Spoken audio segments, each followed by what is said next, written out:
not fall through any thin ice here. So as I understood, the title of this session is sort of what's driving the science and research agenda in the North. And as Ian mentioned, I have a bit of the exciting and nebulous responsibility right now with for the Yukon government to try and further an initiative that's called the Yukon Climate Change Research Center of Excellence. And what I hope to do for everyone today is, it is an idea, we feel it's a very compelling idea, and I hope to leave everyone with a status of where we're at and wet your whistle for more information. So to some degree, I'm speaking to a bit of a corporate Yukon government interest, but I'm also speaking on behalf of a working group who's been trying to gel this idea and initiative to have it take the next step. And Cindy Dixon has been working with me quite closely, and we're trying to ensure that the Council of Yukon First Nations are an integral component of our deliberations, and as well as Yukon College, Terry Weninger. We've been working very closely there. So, there's generally 4 items that I will discuss today about, what's a climate change research center of excellence talk without a little climate change doom and gloom at the front end. So I'll give a flyby of to set the stage there, and give a little bit of history on the concept of a research center in the North, discuss a developmental symposium we hosted earlier this year, and give you a snapshot of our present status and what might happen in the future. So largely,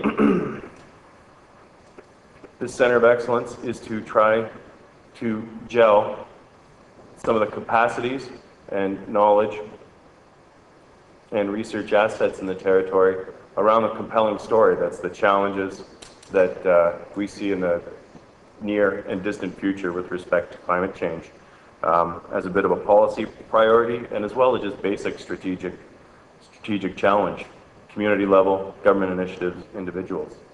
As I'm sure this group is well aware, there's lots of international recognition of the dramatic changes forecasted for this portion of North America within the circumpolar North, and recently with reports such as the Natural Resources Canada assessment on climate change assessment in the North, the Yukon and the Northwest Arctic has been identified and as a region to experience some dramatic changes. And it's not lost on Yukoners. Anecdotally, folks are well aware of this. Folks experience and notice the glacier retreats, the reducing time period and general durability of ice roads, and some of the ice-dependent transportation corridors. I'm not sure if folks have had a presentation yet on the melting ice patches in the mountain ranges between Whitehorse and Kluane Lake, where some fantastic discoveries of what were once permanent ice patches and now melting quickly and exposing caribou dung that was dropped, some of it around the same times as the First Crusades, and also revealing artifacts and tremendous insights there. In 2004, Yukon experienced a wildfire season like has not been recorded.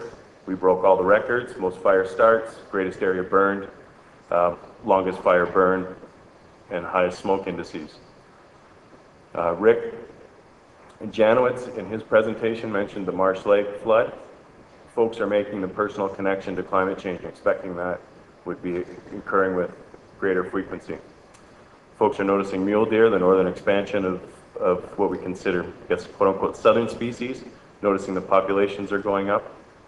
And folks are well aware of insect infestation, most notably the spruce bark beetle infestation in southwest Yukon, which is climbing towards 400,000 hectares right now, and in some areas, large areas, 100% canopy mortality. As well, the increased observation of mudslides and landslides associated with changing permafrost dynamics, and there's and a growing awareness and observation of the vulnerabilities of our infrastructure on a near and long term with respect to changing permafrost dynamics. So I'll exit sort of the doom and gloom front end of this, and the idea is the compelling story is let's develop in the territory the knowledge and tools and capacities locally, or gel some of the fantastic capacities we have in the region around some of these big picture compelling interests or concerns.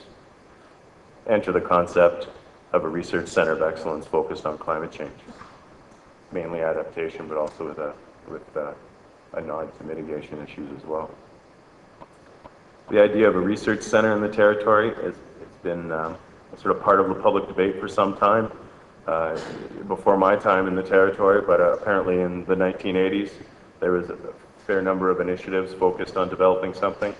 The Council of Yukon First Nations recently have endorsed the concept through resolutions in 2005 and 2008, and most recently with the Yukon government's interest has gelled largely and driven largely from the 2006 election, where developing a Center for Excellence was an explicit campaign commitment that they're intent on following through. And most recently, just last week, the Yukon government's released its climate change action plan, where developing such a center capacities are identified as a high priority. Really, we don't think it is a grand leap to entertain such an initiative here, given the impressive array of related knowledge systems and research capacities and programs that are already at play in the territory. And with the tremendous list of research assets, what hasn't occurred is that compelling story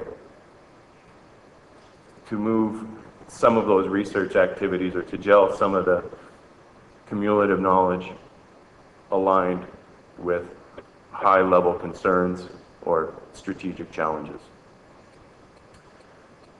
As you all know, there's a similar conversation going on across the north with the federal government's interest in developing a high Arctic research station, and we find that parallel conversation quite interesting and encouraging as well. And to some degree are following very similar, albeit at different scales and different interests, similar conversations and bumping right up into very similar challenges with a different group.